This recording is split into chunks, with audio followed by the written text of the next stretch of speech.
ചുവപ്പണിഞ്ഞ് കൊല്ലം CPIM സംസ്ഥാന സമ്മേളനത്തിന് ഇന്ന് തുടക്കം. നമസ്കാരം, കൊട്ടാരക്കര മീഡിയയിലേക്ക് സ്വാഗതം. CPIM സംസ്ഥാന സമ്മേളനത്തിന് ഇന്ന് തുടക്കം. 3 പതിറ്റാണ്ടുകൾക്ക് ശേഷമാണ് CPIM സംസ്ഥാന സമ്മേളനം കൊല്ലത്ത് നടക്കുന്നത്. സംസ്ഥാനത്ത് കണ്ണൂർ കഴിഞ്ഞാൽ CPIMന് കൂടുതൽ സംഘടനാ സംവിധാനമുള്ള ജില്ലയാണ് കൊല്ലം. ബ്രാഞ്ച് തലം മുതൽ ജില്ലാ തലം വരെയുള്ള സമ്മേളനങ്ങൾ പൂർത്തിയാക്കി.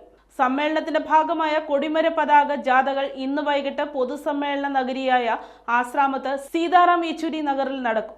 CPIM കേന്ദ്ര കമ്മിറ്റി അംഗവും സംസ്ഥാന സമ്മേളന സംഘാടക സമിതി ചെയർമാനുമായ KN ബാലഗോപാൽ പതാക ഉയർത്തും.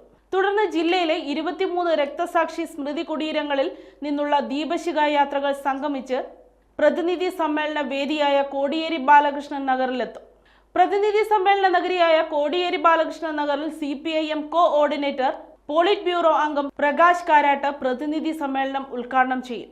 മുഖ്യമന്ത്രി പിണറായി വിജയനും സംസ്ഥാന സെക്രട്ടറി MV ഗോവിന്ദൻ ഉൾപ്പെടെ സംസ്ഥാനത്തെ മുതിർന്ന നേതാക്കളും വിവിധ ജില്ലകളിൽ നിന്നുമായി 486 പ്രതിനിധികളും 44 നിരീക്ഷകരും അതിഥികളുമടക്കം 530 പേർ സമ്മേളനത്തിന്റെ ഭാഗമാകും.